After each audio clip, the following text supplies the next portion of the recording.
Hello friends, welcome to the TN Packers YouTube channel. நம்ம சேனலை subscribe பண்ணாமல் தான் சப்ஸ்கிரைப் பண்ணிக்கோங்க. இந்த வீடியோ லைக் பண்ணிக்கோங்க, உங்கள் ஃப்ரெண்ட்ஸுக்கு ஷேர் பண்ணுங்கள். பேங்க் ஆஃப் பரோடாவிலேருந்து ஆஃபீஸ் அசிஸ்டன்ட் நோட்டிஃபிகேஷன் வந்திருக்கா ஃப்ரெண்ட்ஸ். பியூன்ன்றதுனால சேலரி கம்மியாக இருக்குன்னு நினைக்காதீங்க. இதுக்கு முன்னாடி கிளர்க்குக்கு எவ்வளோ சேலரி இருந்துச்சோ, இன்க்ரிமெண்ட்டுக்கு முன்னாடி அவ்வளோ சேலரி இருக்கும். கொஞ்ச நாள் நீங்கள் ஒர்க் பண்ணால் நீங்கள் ஐபிபிஎஸ் கிளர்க்காக ஆகிடலாம். ஓகேங்களா? இதுக்கான முக்கியமான டேட்ஸ் என்ன, எஜுகேஷன் குவாலிஃபிகேஷன் என்ன, எவ்வளோ வேக்கன்சிஸ் இருக்குன்றதை டிஸ்கஸ் பண்ணியிருக்கேன். வீடியோ ஃபுல்லாக பாருங்கள். அதுக்கு முன்னாடி உங்கள் ஃப்ரெண்ட்ஸுக்கு இந்த சேனலை ஷேர் பண்ணிக்கோங்க. இதோ பாருங்கள், 3ஆம் தேதி மே மாதம் அப்ளிகேஷன் அப்ளை பண்ண ஸ்டார்ட் பண்ணால் 23ஆம் தேதி வரையும் உங்களுக்கு அப்ளிகேஷன் லிங்க் ஓப்பனில் இருக்கும்.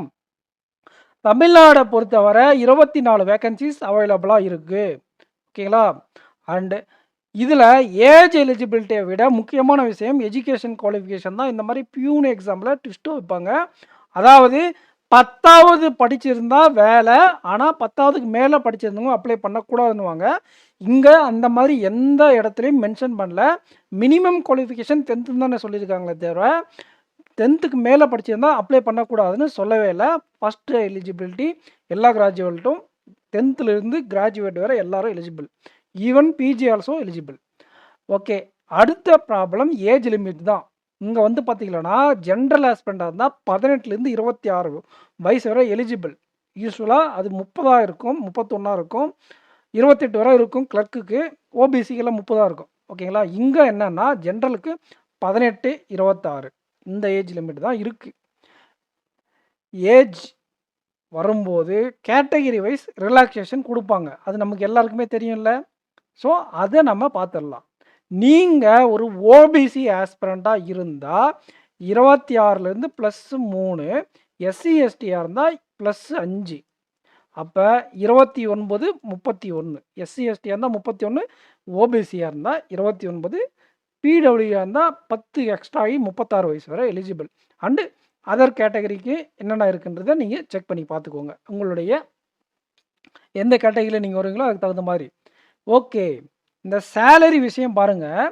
19,900 ரூபாய் தான் இதுக்கு முன்னாடி ஸ்கேல் பேசிக் பேவாக இருந்தது ஐபிபிஎஸ் கிளர்க்குக்கே. அப்போ எவ்வளோ சேலரி வாங்கிட்டு இருந்தாங்கன்னா 30லேருந்து ஒரு 32K வர இன்னேன் சேலரியாக வந்துருந்துச்சு.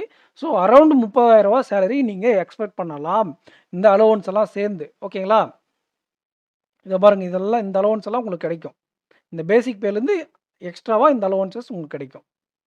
ஓகே, இதுக்கு அடுத்து ரொம்ப முக்கியமான விஷயம் செலெக்ஷன் ப்ராசஸ். எதை பேஸ் பண்ணி இவங்க செலக்ட் பண்ணுவாங்க அப்படின்னு பார்த்தீங்கன்னா, ஒரு ரிட்டன் எக்ஸாம் வைப்பாங்க. அந்த பேட்டர்ன் எந்த மாதிரி இருக்குதுன்னு பார்த்தீங்கன்னா, நீங்கள் அப்ரெண்டிஸ்ஷிப் எக்ஸாம் பார்த்துருப்பீங்க இல்லையா? சேம் லைக் அதே பேட்டர்ன் ஃப்ரெண்ட்ஸ். ஓகேங்களா? அப்ரெண்டிஸ்ஷிப் எக்ஸாமுக்கு என்ன பேட்டர்ன் இருக்குமோ அதே pattern. Aptitude reasoning, English, general அவேர்னஸ்க்கு ஈச் செக்ஷன் 25 கொஷின், 25 மார்க், மொத்தம் 80 நிமிஷம். ஓகேங்களா? 20 நிமிஷம், 25 மார்க். எல்லா செக்ஷனுக்கும் செக்ஷனல் டைமிங் கூட இருக்குது. ஓகேங்களா? உங்களுக்கு புரிஞ்சிருக்குன்னு நினைக்கிறேன். ரொம்ப ஈஸியான எக்ஸாம். ஆனால் கட் ஆஃப் மேபி அதிகமாக இருக்க வாய்ப்பு இருக்குது. எல்லா ஆஸ்பிரண்ட்ஸும் எழுத முடியும். ஏஜ் எலிஜிபிலிட்டி இருந்தால் எனஃப். அண்டு 6 மாதம் உங்களுக்கு ட்ரைனிங் இருக்கும். அந்த ட்ரைனிங் முடிஞ்சதுக்கப்புறம் தான் உங்களை பர்மனெண்ட் பண்ணுவாங்க. பட் ஆனால் எக்ஸாம் கிளியர் பண்ணாலும் ஆல்மோஸ்ட் பர்மனெண்ட் தான். ஓகேங்களா? Selection process only written exam and LPD. உங்களுக்கு தமிழ் தெரிஞ்சிருக்கணும். தமிழ்நாட்டில் அப்ளை பண்ணணும்னா, இல்லை அதர் ஸ்டேட்டில் அப்ளை பண்ண விருப்பம் இருந்தால் அந்த ஸ்டேட்டோட லாங்குவேஜ் தெரிஞ்சிருந்தால் அப்ளை பண்ணலாம். எந்தெந்த ஸ்டேட் லாங்குவேஜஸ்க்குன்றது இங்கே இருக்குது. ஸோ இந்த பிடிஎஃப், இந்த நோட்டிஃபிகேஷனோட பிடிஎஃப் லிங்க் கமெண்ட் செக்ஷனில் இருக்குது, செக் பண்ணிக்கோங்க. அடுத்த முக்கியமான விஷயம் சென்டர் எங்கே இருக்கும் அப்படின்னு பார்த்தீங்கன்னா, தமிழ்நாடை பொறுத்தவரை நான் செக் பண்ணும்போது சென்னை இருந்தது. அப்படியே லைட்டாக பார்த்துட்டு போயிடலாங்களா? சென்னை இருக்குது ஆஸ்பிரண்ட்ஸ், கண்டிப்பாக சென்னை இருந்துச்சு. எங்கே இருக்குது? வேலூர் இருந்தது, விருதுநகர் இருந்தது, சேலம் இருந்தது. அதுக்கப்புறம் வந்து பார்த்தீங்கன்னா பெங்களூர் கூட இருந்தது. ஓகேங்களா? கீழே பார்க்கலாம், ஒன்று இருங்க. மதுரை இருக்குது, இன்னும் இருக்குது, அடுத்த பேஜில் இருக்குது. பெங்களூர் இருக்குது. அப்புறம் வந்து பார்த்தீங்கன்னா உங்களுக்கு திருவனந்தபுரம், திருச்சிராப்பள்ளி, திருநெல்வேலி, வேறு என்ன நியர்பை ஸ்டேட்டில் இருக்கு பாருங்கள். கேரளா வந்து பக்கம் இருக்கிறவங்களுக்கு ஒரு சில இடமெல்லாம் இருக்கும். ஸோ இந்த மாதிரி இடங்கள்ல எல்லாம் சென்டர் இருக்கிறதுனால சென்னை இருக்கு பாருங்கள்.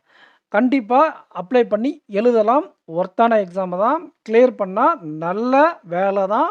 கொஞ்ச நாள் நீங்கள் ஒர்க் பண்ணால் நீங்கள் என்னவாகலாம் அப்படின்னு பார்த்தீங்கன்னா கிளர்க்காக ப்ரொமோட் ஆகிக்கலாம். ஸோ இந்த வீடியோ உங்களுக்கு யூஸ்ஃபுல்லா இருந்தா, இன்ஃபர்மேட்டிவா இருந்தா நம்ம சேனல சப்ஸ்கிரைப் பண்ணிக்கோங்க. இந்த இடத்துல சப்ஸ்கிரிப்ஷன் பட்டன் எனேபிள் ஆகும். ஓகேங்களா?